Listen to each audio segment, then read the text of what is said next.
Going for a little walk into town on the first day of lockdown.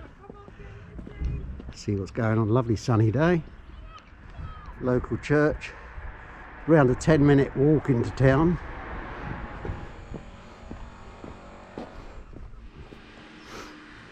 Typical Sussex built house. All flints. Probably when it was built they came from the South Downs. Hey?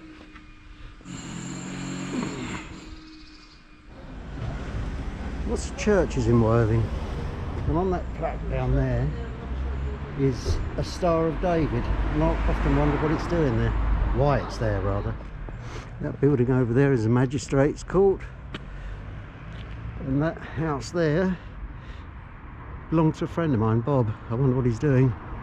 Nothing, knowing Bob. And there is a local library, temporarily closed. Some work going on in there. And Carol returning some books to the temporary library,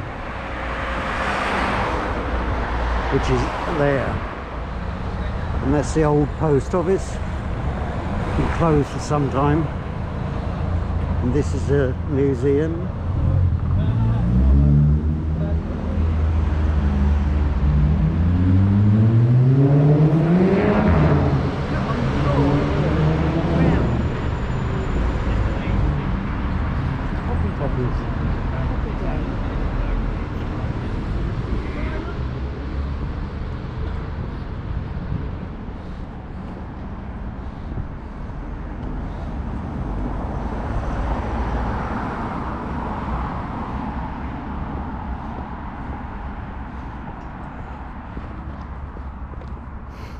Remembrance Sunday stuff, lest we forget.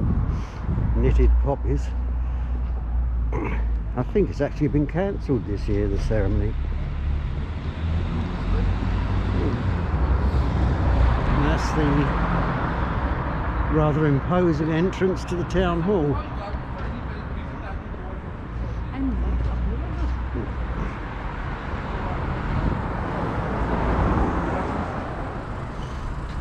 Over there is the Connaught Theatre, an old Art Deco design. Nice place. Yeah. And here is another old church with these huge pillars, all closed now. An ex-church, I should add. It's now a cafe drop-in centre. And this is Chapel Road. Still in Chapel Road. And just as we thought, there wouldn't be a lot of people around. Everything's shut.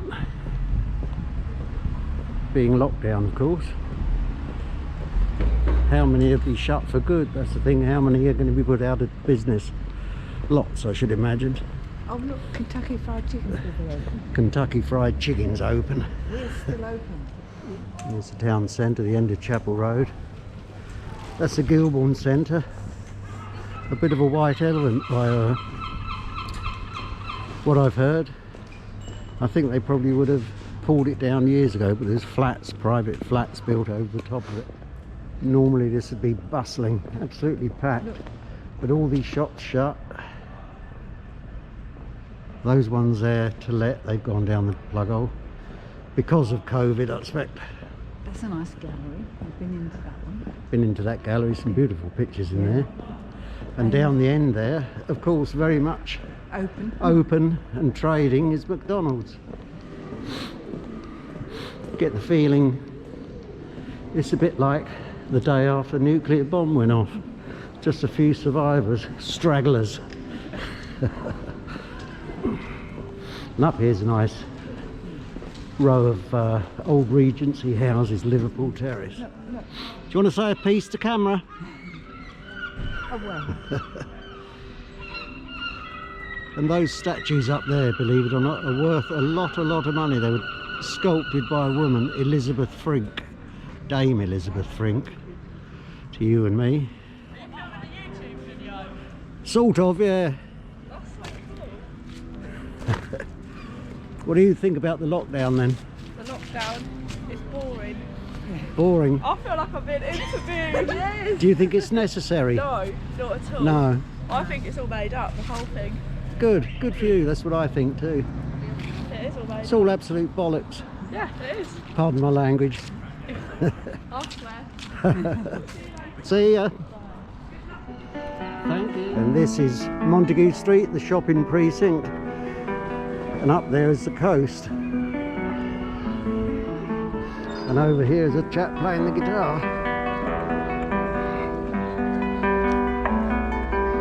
Very nice too.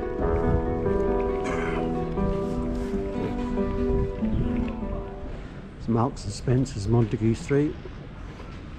I was reading something about them this morning and wondering if they were going to go down the plug hole like a lot of shops. They made an £87 million loss. So, and they've been struggling for years. So it might be time up for them. It's the one she's looking at. I think they're quite nice. What does it look like, everyone? I think it looks nice. Yeah. And it is that time of year, it's getting colder. Continuing our walk down a rather deserted Montague Street. I remember when traffic used to run up and down this street. Specsavers are open, which is quite unusual. People queuing because there's only 4 allowed in at a time, I think. And this is Tui's, travel agents. It's where we used to book our trips abroad from. I say used to, but it's all gone down the... all ended.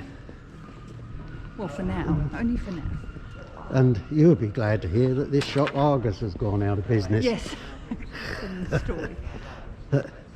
When there's a catalogue shop, you go in that shop there, Argos, and you look at a catalogue and order it from a catalogue. I went in there with Carol the first time, and she looked around and said, well, where is everything? I didn't know. Never heard of a catalogue shop. I've never been in there since. And this is Crescent Road, and up that way it's the seafront. We walk up that way. In the 1960s there was a bank raid in Goring, and a bank clerk was shot dead, and a bloke that lived in those block of flats up there was hanged for the murder. Victor Terry, his name was.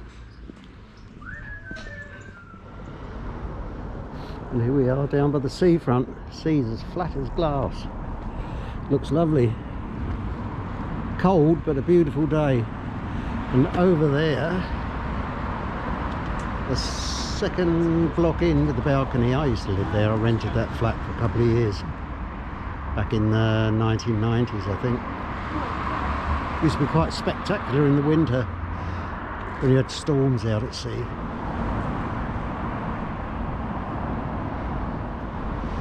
Some nice bow-fronted Regency style buildings over there.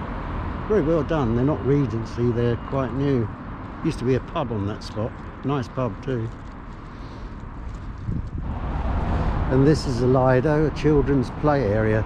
Not open today. Obviously children playing isn't a necessity, an essential activity. Under there, under those flagstones, is a swimming pool. I remember when this used to get packed out, when it was literally a Lido, a swimming pool. And they put that lot in there. A bit tacky, I think, but that's just my opinion.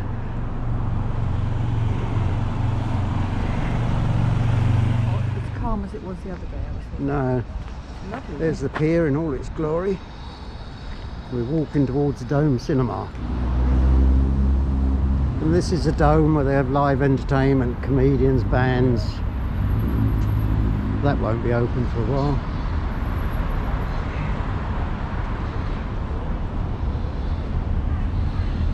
And that is South Street over there leading up to Chapel Road.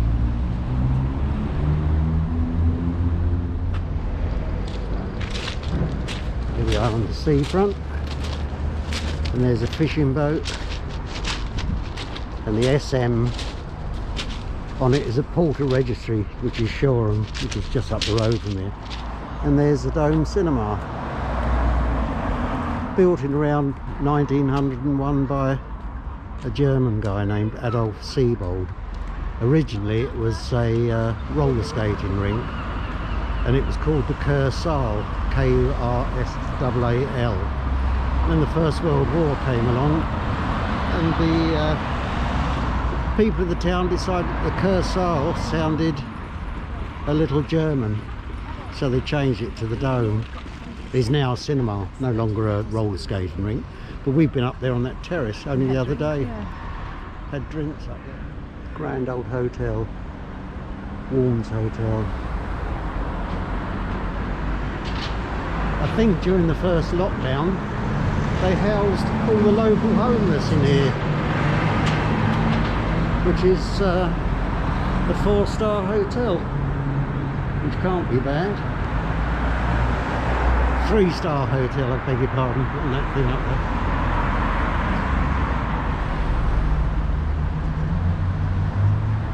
Steam Gardens again.